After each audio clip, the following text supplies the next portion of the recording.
अस्सलाम वालेकुम डॉक्टर्स। आज का हमारा टॉपिक है एक्यूट अपेंडिसाइटिस। एक्यूट अपेंडिसाइटिस एक ऐसी कंडीशन होती है जिसके अंदर हमारी अपेंडिक्स की इन्फ्लामेशन हो जाती है। ठीक है, ये एक मोस्ट कॉमनेस्ट सर्जिकल इमरजेंसी है। ठीक है, इमरजेंसी कंडीशन है, मोस्ट कॉमन है। ठीक है, अगर पूछा जाए कि मोस्ट कॉमन सर्जिकल इमरजेंसी कौन सी है तो हमने एक्यूट अपेंडिसाइटिस ही लगाना होता है। ठीक है, तो इसकी फर्स्ट ऑफ ऑल इसकी एनाटॉमी थोड़ी देख लेते हैं कि अपेंडिक्स बेसिकली होती क्या है, और उसके बाद हम इसकी रिस्क फैक्टर और फर्दर जो भी इसकी पॉइंट्स हैं पैथोलॉजी के हिसाब से पैथोजेनेसिस, डायग्नोज और ट्रीटमेंट की तरफ मूव करेंगे। ठीक है, तो एक्यूट अपेंडिक्स क्या होती है? बेसिकली अपेंडिक्स एक फिंगर लाइक प्रोजेक्शन होती है जो प्रेजेंट होती है सीकम के साथ। ठीक है, बेसिकली डायवर्टिकुलम हमने प्रीवियस वीडियो के अंदर भी डिस्कस किया था, माइकल्स डायवर्टिकुलम। ये एक डायवर्टिकुलम ही होता है जैसे बाइटिकल डायवर्टिकुलम था, बट इसकी एक एग्जैक्ट लोकेशन है और ये हर पर्सन के अंदर प्रेजेंट होती है। ठीक है, देखिए हमारे पास मैंने लास्ट वीडियो में ये चीज डिस्कस की थी कि ये स्मॉल इंटेस्टाइन है,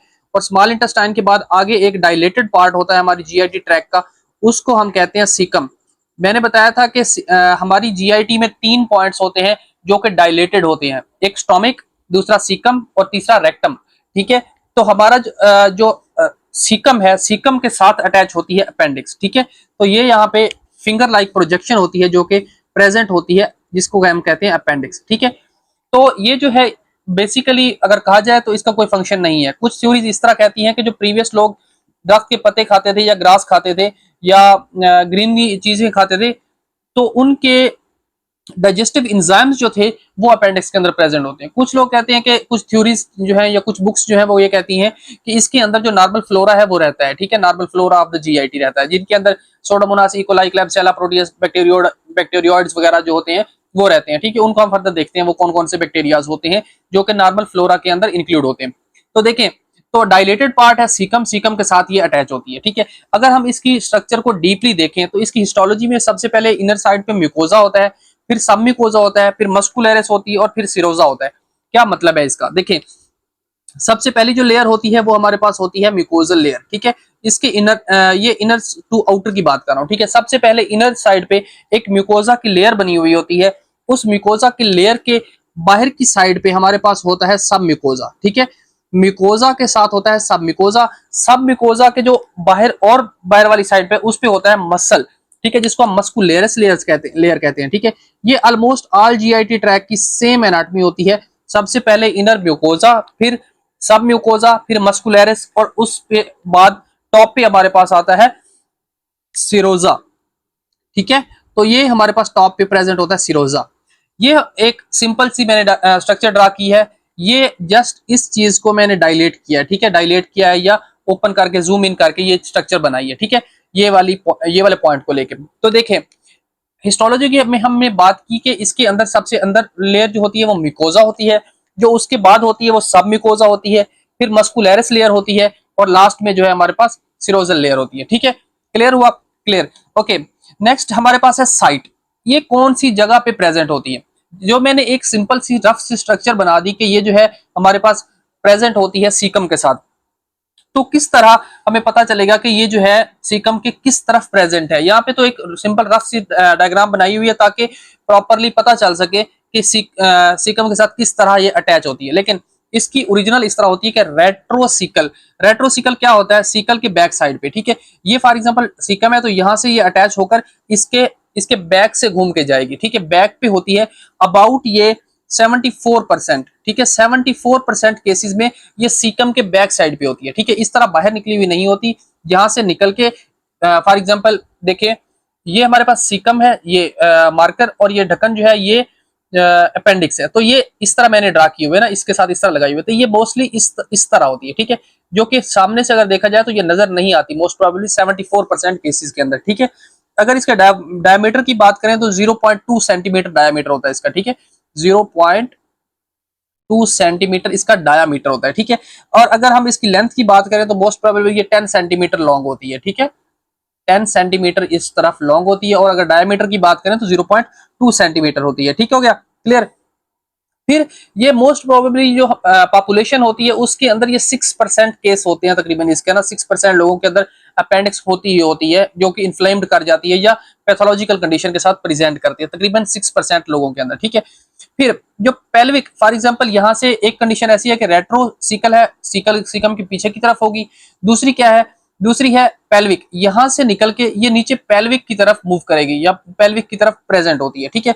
अगर इसकी परसेंटेज देखी जाए तो ये अबाउट 21% प्रेजेंट होती है नीचे पेल्विक की तरफ, ठीक है। उसके अलावा कुछ ऐसी कंडीशंस भी हैं जैसे प्री इलियल, ठीक है, इलियम से भी पहले आ जाती है, कभी कभी पैरासिकल, ठीक है, सिकम के साथ इस तरह प्रेजेंट होती है। सब सिकल सब सिकल के मतलब सिकम के साथ इस तरह प्रेजेंट होती है। मतलब ये बहुत ज्यादा कॉमन नहीं है, ये जो है कभी कभार बहुत ही रेयर केसेस के अंदर ये लोकेशन होती है इनकी, लेकिन ज्यादातर पूछा जाए तो कहाँ है, तो हमने कहना है रेट्रोसिकल या पेल्विक रीजन के अंदर ये प्रेजेंट होती है, ठीक है, जो कि सीकम के साथ अटैच्ड होती है। अगर हम इसकी ब्लड सप्लाई की बात करें तो ब्लड सप्लाई में सबसे पहले हमने बात करनी है कि कौन सी आर्टरी इसको सप्लाई करेगी। अब आर्टरी के लिए सबसे पहली जो हमारे पास है अपेंडिकुलर आर्टरी है। तो अपेंडिकुलर आर्टरी जो है ये ब्रांच किस चीज की होती है, ये ब्रांच होती है इलियोसिकल आर्टरी की, ठीक है। इलियोसिकल आर्टरी ये कंप्लीट जब हम एब्डोमिनल आयोटा को पढ़ेंगे ना उसके अंदर मैं ये कंप्लीट बताऊंगा कि कौन कौन सी ये जीआईटी ब्लड सप्लाई कंप्लीट को पढ़ेंगे, कंप्लीट टॉपिक होगा, तो उसके अंदर हम इस चीज को डिस्कस करेंगे कि ये किस तरह आगे ब्रांचेस देती है। लेकिन यहाँ अब तक के लिए इतना याद रखें कि जो आर्टरी है अपेंडिकुलर आर्टरी है जो कि अपेंडिक्स को सप्लाई कर रही है, जो कि ब्रांच है इलियोसिकल आर्टरी की। इलियोसिकल आर्टरी जो है वो फर्दर ब्रांच होती है सुपीरियर मेसेंटेरिक आर्टरी की, और सुपीरियर मेसेंटेरिक आर्टरी जो है वो डायरेक्टली आयोटा से निकल रही होती है, ठीक है। Iota is the largest when of the body, artery of the body, ठीक है। तो ये देखें अपेंडिकुलर आर्टरी जो कि ब्रांच होती है इलियोसिकल आर्टरी की, इलियोसिकल आर्टरी जो है वो ब्रांच होती है सुपीरियर मेसेंटेरिक आर्टरी की, और सुपीरियर मेसेंटेरिक आर्टरी जो है वो ब्रांच होती है आयोटा की, ठीक है। तो ये हमारे पास है आर्टेरियल सप्लाई। जब हम वीनस सप्लाई की बात करें तो इसके अंदर सिकल वेन होती है सेम एज दैट। फिर ये जो वेन है ये ड्रेन करती है पोर्टल वेन के अंदर, ठीक है। पोर्टल वेन क्या होती है, पोर्टल वेन एक ऐसी वेन होती है जो कि जीआईटी से जितनी भी सप्लाई है या जितनी भी वेनस ड्रेनेज है वो सारी की सारी इकट्ठी करती है, इकट्ठी करके लेके जाती है लीवर के पास। तो लीवर जो है वो वहां पे जीआईटी से जितना भी ग्लूकोज वगैरह अब्सॉर्ब होता है, ग्लूकोज वो वहां पे स्टोर हो जाता है, या जो भी इंपॉर्टेंट चीजें होती हैं फॉर दी प्रोटीन प्रोडक्शन वगैरह, वो सारी की सारी जो है ना लीवर निकाल लेता है, उसके बाद ब्लड आगे मूव करता है, ठीक है। बेसिकली पोर्टल सर्कुलेशन ये होती है कि नॉर्मली जो हमारे पास सर्कुलेशन होती है आर्टरी, आगे कैपिलरीज, ठीक है, कैपिलरीज के बाद वेन, ठीक है। बट पोर्टल सर्कुलेशन ये होती है आर्टरी, कैपिलरीज, फिर आर्टरी, फिर कैपिलरीज, फिर वेन, ठीक है। ये हमारे पास इस तरह की कंडीशन होती है जिसके अंदर हमारे पास, जिसको हम कहते हैं पोर्टल सर्कुलेशन। ये बॉडी में 2 पॉइंट्स पे प्रेजेंट होती है, एक लीवर और एक पिट्यूटरी ग्लैंड। तो जब हम लीवर को डिस्कस करेंगे तो इस चीज को भी कंप्लीट देखेंगे, लेकिन फिलहाल के लिए अपेंडिक्स के पर ही रहते हैं, ठीक है। देन हमारे पास है lymphatic drainage. Lymphatic drainage, lymphatic system, अगर लोगों को नहीं पता कि लिम्फेटिक सिस्टम क्या होता है तो इसके ऊपर भी कंप्लीट डिस्कशन होगी फर्दर लेक्चर्स में, लेकिन फिलहाल के लिए जस्ट इतना याद रख लें कि लिम्फेटिक ड्रेनेज जो है वो सुपीरियर मेसेंटेरिक लिम्फ नोड होते हैं यहाँ पे, या सिकल लिम्फ नोड होते हैं, ठीक है। इसी के साथ ही याद रख सकते हैं क्योंकि ये सुपीरियर मेसेंटेरिक आर्टरी है तो सुपीरियर मेसेंटेरिक लिम्फ नोड होंगे, और सिकल वेन है तो हमारे पास सिकल लिम्फ नोड्स होंगे, ठीक है। लिम्फ नोड के लिए जस्ट इतना ही याद रखें, फिलहाल के लिए काफी है, ठीक है। देन रिस्क फैक्टर की बात करते हैं कि अपेंडिक्स होने के लिए कौन कौन से रिस्क फैक्टर होते हैं। तो सबसे पहले तो इसकी पीक एज जो है वो बंदा प्रेजेंट करता है 20 to 30 ईयर्स, ठीक है। 20 से 30 ईयर्स का जो पेशेंट है मोस्ट प्रोबेबली प्रेजेंट करता है, क्योंकि आपको पता है जब भी क्वेश्चन आता है तो उसके स्टार्टिंग में एज ही दी होती है, ठीक है। तो इसकी जो पीक एज है वो है 20 to 30 ईयर्स, ठीक है। मेल के अंदर ये कंडीशन ज्यादा होती है। अगर फीमेल प्रेजेंट करती है राइट इलियक फोसा में पेन के साथ तो हमने फर्स्ट जो सोचना होता है वो क्या होता है, लास्ट वीडियो में बताया था कि एक्टोपिक प्रेगनेंसी सोचना होता है फीमेल में फर्स्ट, लेकिन मेल के अंदर हमने फर्स्ट अपेंडिक्स सोचना होता है। इसके अलावा कुछ लेग्जेटिव्स होते हैं, मीट की ज्यादा यूज से, या फैमिली हिस्ट्री जो है वो आ सकती है, फैमिली हिस्ट्री हो फॉर एग्जांपल पेशेंट के अंदर, उसके अंदर भी हमारे पास अपेंडिसाइटिस हो सकता है, या इन्फ्लेमेशन ऑफ अपेंडिक्स हो सकती है, ठीक है। फिर अगर हम बात करें इसकी टाइप्स की, कितनी टाइप्स की अपेंडिक्स होती हैं, तो टाइप्स की के लिए इस तरह देख सकते हैं कि हमारे पास एक तो ऑब्स्ट्रक्टिव होती है और एक नॉन ऑब्स्ट्रक्टिव होती है। जो कि नॉन ऑब्स्ट्रक्टिव होती है मोस्ट प्रोबेबली हमारे पास वायरस के साथ प्रेजेंट करती है, ठीक है। किसी बंदे को वायरल इन्फेक्शन हो, या हमारे पास सेकंड कुछ इम्यूनो कंप्रोमाइज्ड पेशेंट होते हैं। इम्यूनो कंप्रोमाइज्ड पेशेंट्स का क्या मतलब है, जिन बंदों को HIV होता है, ठीक है, या उनका इम्यून सिस्टम बिल्कुल बैठा हुआ होता है, इम्यून सिस्टम प्रॉपर काम नहीं कर रहा होता, SLE होता है, रोबोटिक आर्थराइटिस होता है, ठीक है। तो उन जो इम्यूनो कॉम्प्रोमाइज्ड पेशेंट्स होते हैं उनके अंदर नॉन ऑब्स्ट्रक्टिव टाइप हो सकती है अपेंडिक्स की, ठीक है। लेकिन मोस्ट प्रोबेबली ये अबाउट 5% पीपल में होती है। कुछ बुक 5 to 10% भी लिखती है, लेकिन ये 5% होती है, ठीक है।